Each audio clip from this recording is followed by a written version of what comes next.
Wheat Chex, Rice Chex, and Good Hot Ralston present Space Patrol! High adventure in the wild, vast reaches of space. Missions of daring in the name of interplanetary justice. Travel into the future with Buzz Corry, Commander-in-Chief of the Space Patrol! In today's transcribed adventure, Buzz and Happy have gone to the offices of John Crozer to rescue a noted scientist abducted by Crozer. I know Professor Hegman is somewhere in this building, Crozer. Take us to him. Why, Commander, you're mistaken. Oh, no, we're not. Don't sit there under that sun lamp. Take me to Hegman. Well, all right, Corey, if you insist. My eyes, turn off that lamp. Get him, Happy. I can't see. Here's yours, Cadet. Now, Corey, I'm going to finish you off permanently. We'll be back in just a moment with today's Space Patrol story, The Brain Bank and the Space Binoculars. Wow! Man, oh man! Yummy! That boy sounds excited, doesn't he? Well, no wonder. He's just had his first taste of Rice Chex, the delicious bite-sized super cereal. Wow! Man, oh man! Yummy! Same boy, yep, and the same cereal, only it's his second bowl. Try Rice Chex yourself, gang. You'll love it. I'll say. And when you eat a good breakfast with Rice Chex, you're supercharged. Absolutely. So, gang, try it today. Delicious Rice Chex. And, hey, today's the day for the biggest news ever announced on Space Patrol. So stand by, and I mean with pencil and paper, for the most sensational message you ever heard on Space Patrol.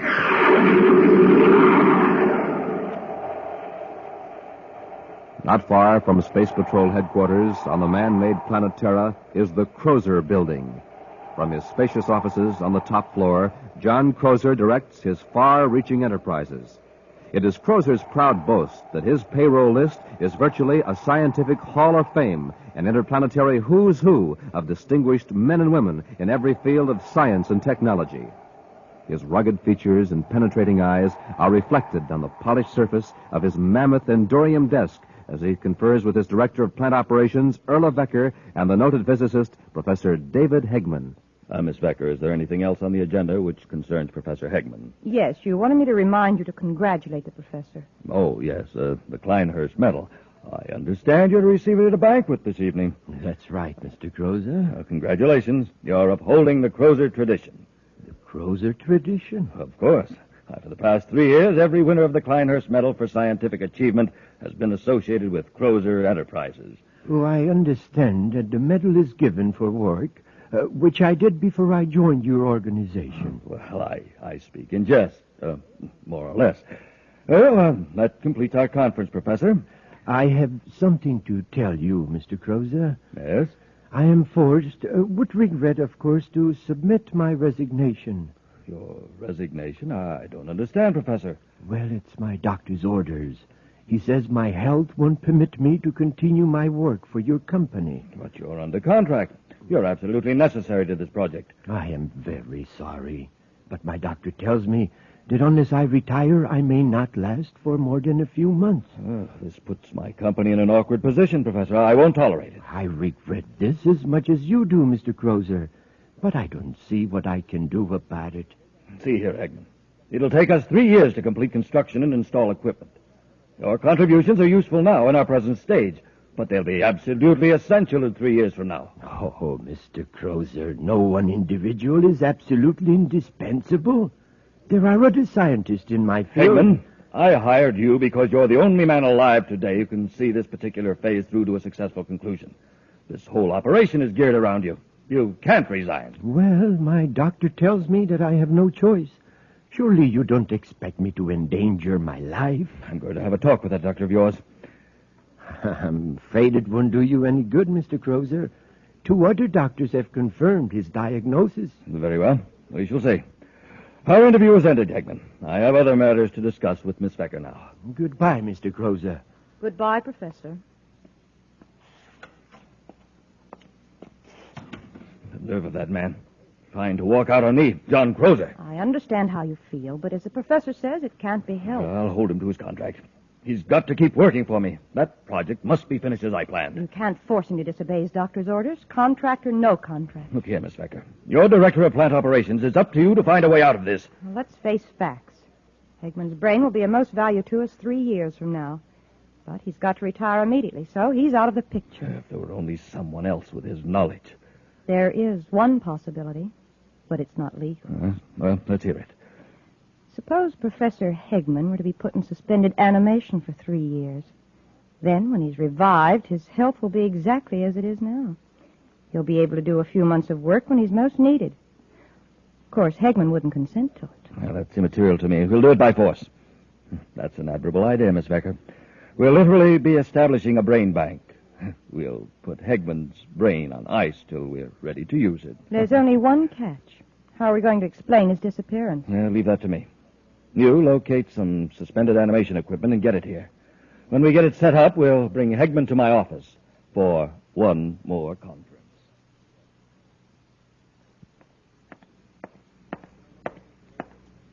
Well, nobody seems to know where the professor is, Commander. I've even checked with his doctor. I've just phoned Crozer. He hasn't seen him either. Well, maybe the professor forgot about his appointment with you. He could be out with friends celebrating. After all, he's just received the Kleinhurst Medal. I doubt that he'd forget the appointment, Happy. He seemed very anxious to talk to me.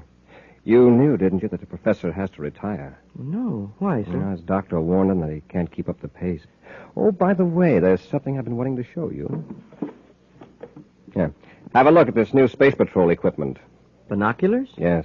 Not just ordinary binoculars, Happy. They're space binoculars. Can I try them out, sir? Sure, they're yours. Gee, they've got a band on them so you don't have to hold on to them. Yeah, the band fastens them around your head. Right, it leaves your hands free. Now, take a look over the city with them, Happy. I'll take the polarization off the windows. Wow, these are great, sir. Why, I can even read a small sign on the space terminal building. A sign I can't even see without the binoculars. Well, you get out in space, out of the atmosphere of Terra, then you'll really see something. You mean they're even better out in space? They're so sensitive, they'll pick up very small objects many miles away. They're designed especially for pilots on search missions. Within a planet's atmosphere, they're good 4-power binoculars. Wow. Hey, look, there's some people walking 5 blocks away, and it looks as though I could almost reach right out and touch them. Hey, from what you say, Commander, I'd sure like to take a look through them out in space. Mr. Crozer, this is the most outrageous thing I have ever heard. I refuse to let you do it. Professor, I'm afraid there's nothing you can do about it. Well, don't you know that even if I gave you my consent, it is still illegal for private persons to use the suspended animation process? Now, if you'll unlock the door, Crozer, I'll leave. Hegman, my friend, you're not leaving. Miss Becker, we might as well get started with the process. Give him the preliminary injection. All right, Mr. Crozer. Get away from me. Hegman, get away from that window. I wouldn't advise jumping out, Professor. It's a long way to the street. Yes, and it wouldn't be suspended animation. It would be terminated animation. Go on, Miss Becker. Give him the electronic injection. Get away from me. I've got my hand over his mouth. Quickly, Miss Becker. Oh, hold him still. Quit struggling, Hegman, or you'll really get hurt. There. How long does it take for the electronic injection to knock him out? Just a few seconds. Good. He's losing consciousness. All right, Miss Becker. Let's carry him into the suspended animation chamber and finish the process. Commander, look. I can see the lettering on the windows of the Crozer building. These binoculars are fantastic, even in the atmosphere. Take a look at Terra Park, Happy. You can probably see the ants on the rose bushes. Yeah, they aren't that good. But I can see people inside the Crozer building. Look, sir. On the top floor, there's a man standing in the window. I can see him just as plain. Here, sir, try him. All right, I'll take just one look, but then I think we'd better get to work. Yes, sir. It's the 4th window from the corner of the building, see? Yeah, it is clear. Well, that's Professor Hegman. Huh? At least I think it is. Oh, he's gone now. Wonder why Crozer didn't have the professor call me. I suppose Hegman's busy closing up his work with Crozer. Yeah, I think he'd at least phone you. I'll tell you what, Happy. I've got an errand to make right near the Crozer building. Let's drop in and see the professor on the way over. I've checked the suspended animation equipment. Everything's working fine, Mr. Crozer. How long does it take? Another hour and we'll be through. Oh, good. You aren't going to keep him here in the building, are you? No, in a day or so we'll take him to Mars. We'll have to take the equipment there, too. We have to give him booster treatments every 3 months. Say, haven't you been under that helio lamp long enough? Oh, I've got it on low setting. You ought to try it, Miss Becker. It's really very relaxing. Not as relaxing as that treatment we're giving Hegman. Yes. He'll be relaxed for 3 years. Speaking of Hegman, did you see him throw anything out of the window when you were struggling with it? I know. Did you? Well, he made a sort of throwing motion with his hand. I think I better go down the street and check. Yeah, that's right. He certainly didn't have time to scribble any note. But let's not take any chances. Come in. Hello, Mr. Crozer. Commander Corry. Nice to see you. Thank you. This is Cadet Happy. How do you do, Cadet? How do you do, sir? Sit down, gentlemen. I hope you don't mind if I go on with this lamp treatment. I'm acquiring a tan for myself. I see you are. Unfortunately, I don't have the opportunity to get it the natural way as you space patrolmen do. That's quite a high-powered lamp. Yes, it can be if it's turned up. Have to know how to handle it. The reason I came over, Mr. Crozer, is to see Professor Hegman. The professor isn't here. Remember, I told you I'd ask him to call you if he showed up. We saw him standing by the window of this office just a few minutes ago. You saw him in the window? Happy and I were testing some new Space Patrol binoculars. We thought we saw Hegman. Hegman? You must be mistaken. Oh, I know. One of my attorneys was here a while ago. He's about the same height and build as Hegman. Yes, come to think of it, there is a resemblance. Funny, I never thought about it before. Well, apparently we made a mistake, Mr. Crozer. Sorry to have bothered you. No bother at all. No bother at all. The old fool threw this out of the window. I didn't know there was anyone in here. We were just leaving, but I've changed my mind. May I see what you have there? Oh, it's nothing at all. No, Commander. Just a little promotion gimmick one of our companies is putting out. May I see it? Yes, of course. The Kleinhurst medal, a promotion gimmick? The Kleinhurst medal? There's only one man who would have that medal on his person at this time. That would be Professor Hegman. What are you getting at? This young lady just said it was thrown out of the window. Well, why would anyone throw a valuable award like this out of a window unless they wanted to attract attention? Give it to me straight, Crozer. Where is Professor Hegman? You're jumping to conclusions, aren't you, Commander? That was Hegman we saw. If you're not trying to hide something, why are you and this woman so evasive? Why did you lie about the medal? You've got Hegman somewhere in this building. I suppose you won't be satisfied until you search the place. That's right. All right, then. Come on. I'll just turn this lamp on full power and right in your eyes. Turn it off. My eyes. Get him, Happy. I can't see him. No, but I can. Grab that bookend, Miss Becker. Nice work, Miss Becker. And now, Cadet. That'll hold them for a while. It was a smart trick, Mr. Crozer, shining that helio sun lamp in their eyes. I had to do something after that faux pas you pulled. Oh, I'm sorry. I didn't know they were here. We've got to move fast. Arrange for a spaceship. We'll get Hegman aboard. What about these two? We'll lock them in the next room till we get Hegman out of here. Then I'll come back and finish our Space Patrol friends for good. We'll be back with Space Patrol in just a moment. Oh, come on, Captain Tufeld. Tell me what Buzz Corry's big new surprise is for all his kids.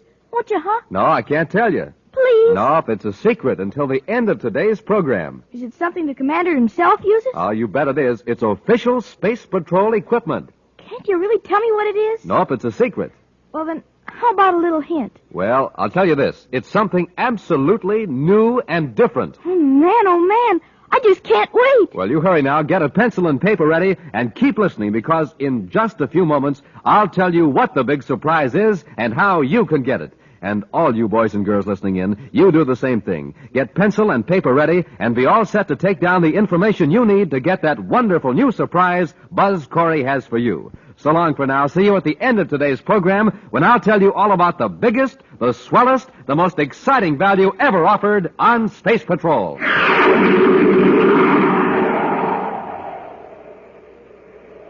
John Crozer and his assistant, Erla Becker, have placed Professor Hegman in suspended animation, intending to revive him 3 years later to finish vital scientific work on a vast project Crozer is managing. When Commander Corry and Cadet Happy decided to search the building for the professor, Crozer blinded them with a beam from a high-powered helio sun lamp and then knocked out the virtually defenseless space patrolman. Buzz and Happy have just regained consciousness and their vision and find themselves locked in a room. It's no use, Happy. We can't break down that door. We must be in the Crozer building, judging by the view from the window. Yeah, on the top floor. And Crozer's probably miles away by now with the professor. I doubt it. He wouldn't go away without being sure we'd never be able to report him. He'll be back. And then I've got a feeling we'd better get out of here before he returns. Let's take a look out the window. Say, maybe we can attract the attention of somebody in another building. Oh, it's locked, too. Yeah. Hey, there's a ledge out there. If we break the window, we could crawl on the ledge to another window. That's not my idea of a pleasant stroll, 50 stories up. It's not mine either, but it's a lot safer than what Crozer has in mind for us. Yeah, this chair ought to do the trick. Turn your head, Happy. Watch out for the glass. You want me to go first, sir? Wait till I knock these sharp splinters loose. Okay, let's go. I'll boost you up. I can make it now, sir. Wow, what a long way down to the street. Don't look down, Happy. Lie flat on the ledge and crawl. Yes, sir. I hope we can find another open window along here. I wish this ledge was wider. I feel like a tightrope walker. Oh, easy, Happy.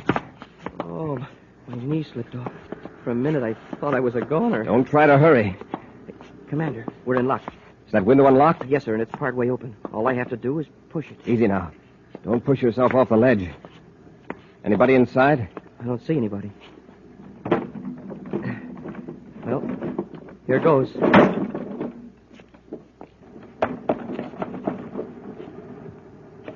Nobody in here, sir. Watch the door. There.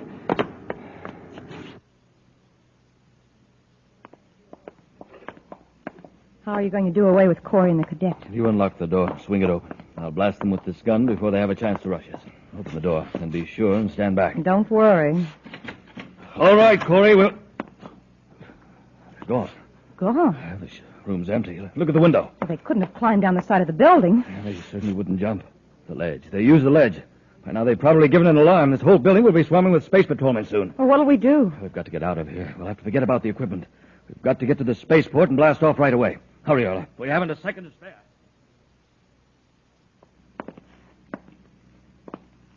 Take it easy, Happy. All right. Open the door. Well, there's nobody in here either. Just some equipment of some kind. Some men's clothing, coat and a hat. What kind of equipment is this, sir? Suspended animation equipment. Oh, that's what they use in criminal rehabilitation centers to help cure criminal tendencies. Yes, but how did Crozer get hold of it? And what for? I thought it was against the law for private individuals to have these. Well, that wouldn't stop Crozer. But why would he want this equipment? Why would he want to put under... Professor. What? That must be it. With the professor in suspended animation, he'd be easier to conceal. Well, sure, but what good would the professor be if he was unconscious? Crozer could revive him whenever he needed him, even months or years from now. I wonder what Crozer did with him. He'd try to get him off Terra. Let's go to the spaceport, Happy.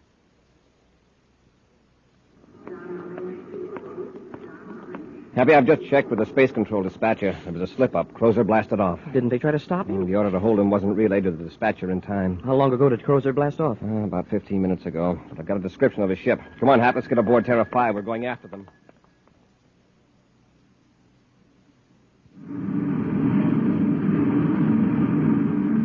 That was luck. I was afraid they'd stop us at the spaceport.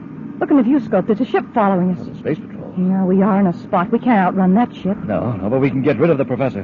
Corry doesn't find Hegman on the ship. He can't prove anything against us. Well, what do you intend to do? Just shove the chamber out into space? Yeah. Chances are the professor will never be found. Come on, we've got to get rid of Hegman, and then we'll take our evasive action. Corry won't stand a chance of locating that box with Hegman in it.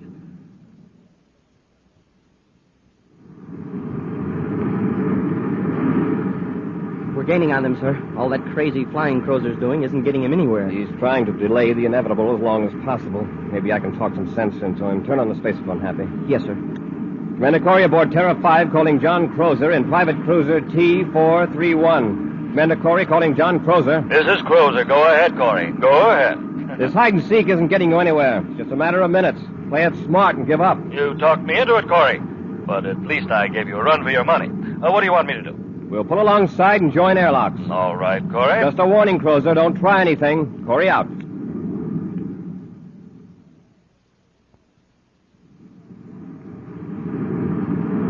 They've joined airlocks with us. All right. Have you got the electronic injection? Yes, it's right here. Yeah, they won't suspect anything from you. Watch your chance and use it on Corry. I'll jump the cadet. He won't be in your way. And then when they're unconscious, they can join Professor Hegman out there in space. All right, Earl. Here they are. Careful, don't make any slips. All right, Crozer. Get your hands up. Of course, Commander. Searching for weapons, Happy. Yes, sir. Where's Professor Hegman? Professor Hegman? Why, we haven't the slightest idea. Come on, quit stalling. What did you do with him? We haven't got him. Search the ship if you don't believe me. As just what we will do. He doesn't have any weapons on him, sir. All right, keep your gun on them, Happy, while I search the ship. All right, lady. Get over there next to Crozer. My name is Erla Vecker, and I'll be glad to. Oh, excuse me. Commander? Oh, no, you don't. What have you got there? Let go of me. In your hand. Come on, Erla. That's it. Well, electronic injector. I'll take that gun, Cadet. Oh, no, you don't. All right, Crozer. Hey, nice one, Commander. Don't try anything like that again, Crozer. And no tricks from you either, Erla. It's lucky you saw her with that electronic injector, sir. You should have had us in deep freeze. That was a very foolish move on your part, Erla. Now you're in this just as deep as Crozer. Now, let's have it. Where's Hegman? All right, I'll tell you, but you'll never find him. He's somewhere out in space. What? You threw him out of the ship? That's right. All sealed up in a nice cozy box. Chances are he'll float forever in space in suspended animation. Happy, get these two into our ship. We'll cut loose and start a search. They're going to stay right with us till we find them.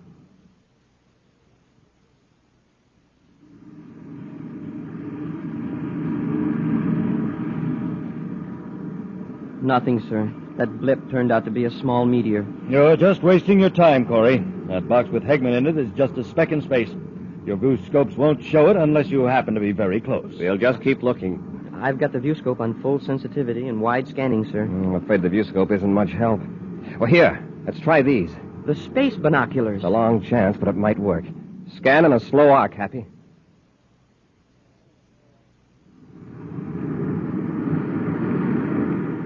There's something.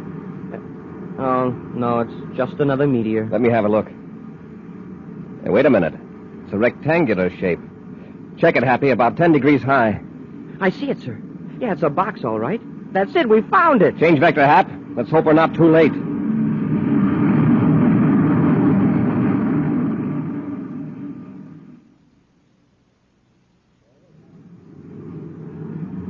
There it is, Happy. Yeah, I can see it now through the viewscope, even without the binoculars. Stand by to fire forward braking rockets. Standing by, sir. Fire rockets. Yeah, that'll stop us, Happy. All right, get the spacesuits. We'll pull the box into the ship. And Crozer, we'll just lock you and Erla in a compartment till we get the professor aboard.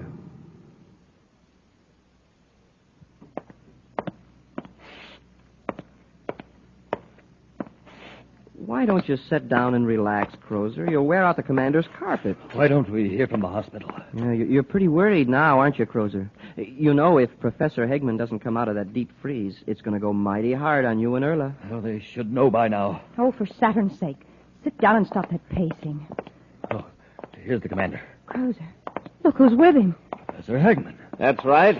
It's certainly lucky for you two that the professor pulled through that treatment. Yes. And, Mr. Crozer, it will give me a great deal of pleasure to testify against you. Well, then show me with more of his work than the doctor first thought. Well, in that case, we actually did you a service, Professor.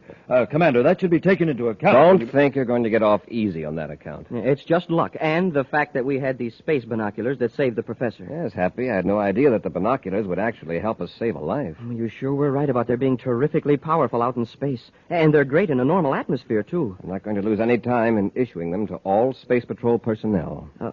Sir, did you know that when you look through the binoculars the wrong way, you can see into the future? Oh, I was under the impression that they just smallify. But if you say so. Oh, that's ridiculous. It just makes objects look far away. Uh-huh. And far away, I see a criminal rehabilitation center with two people in it.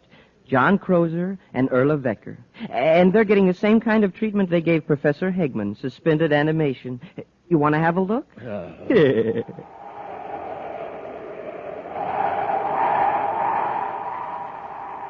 In just a moment, we'll give you an exciting preview of next week's thrill-packed Space Patrol adventure. But first, gang, oh boy, first of all, here's that big, wonderful surprise we promised you. Get your pencil and paper, get all set to go. This is the greatest value we've ever offered on Space Patrol. Commander Corry, you tell the gang what this terrific new item is. Boys and girls, our surprise for you is a pair of those wonderful new Space Patrol space binoculars. Binoculars like the ones I used today when I spied the professor floating in that box way, way off in the distance, remember? Gang, you'll be able to see way, way off in the distance with the Space Patrol binoculars you get, too. Yes, sir, these binoculars are 4 power binoculars with 4 lenses. And when you look through them, they make people, houses, buildings, cars, everything else blocks and blocks away look bigger and nearer and clearer. No adjusting necessary. The lenses are fixed focus lenses. Why, you don't even have to hold these wonderful binoculars up to your eyes. You wear them like official outer space headgear.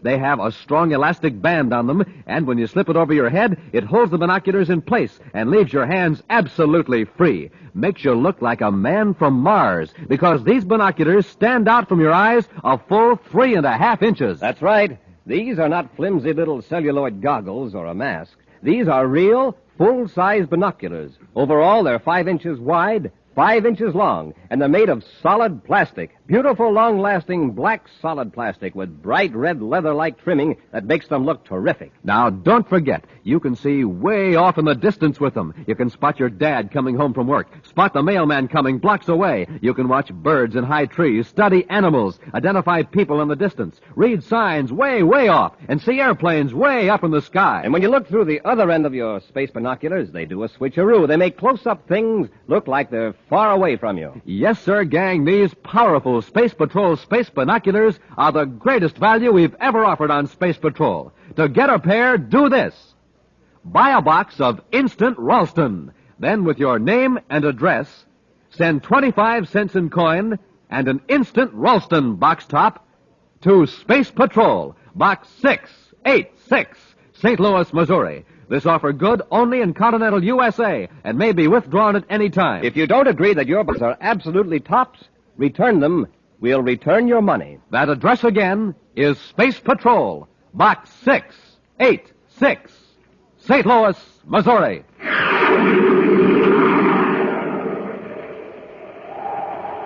Buzz and Happy are approaching a building where the Secretary General's daughter Carol is held captive. Suddenly, they become aware of a tingling, painful sensation and a ringing in their ears. It's getting hard to walk. I feel like I had a big weight on me. I can hardly move either, Happy. Nora must be using some kind of ray on us. A paralyzer ray? I think it may be worse than that. They're undoubtedly in an ultrasonic beam. Get back to the ship. Get out of range quickly. I can't. I can't make it. Happy, get up. You've got to get up. Here, I'll help you. I can't even crawl. My head, there's 1,000 needles in it. If we don't get out of this beam, it'll tear us to pieces.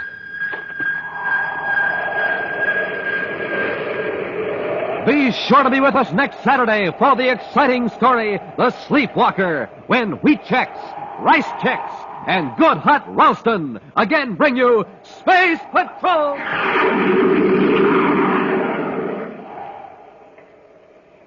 Space Patrol, an original Mike Moser production starring Ed Kemmer as Commander Corry and Lynn Osborn as Cadet Happy, was written by Lou Houston and directed by Larry Robertson. Other players were Virginia Hewitt, Ken Mayer, David Duval, and Bela Kovac. Dick Tufeld speaking. Now, don't forget to tune in next Saturday and every Saturday when wheat checks, rice checks, and good hot Ralston again present the new exciting Space Patrol! And be sure to see another exciting Space Patrol story on your local ABC television station. Consult your local paper for time and channel. Space Patrol comes to you transcribed from Hollywood. This is ABC Radio Network.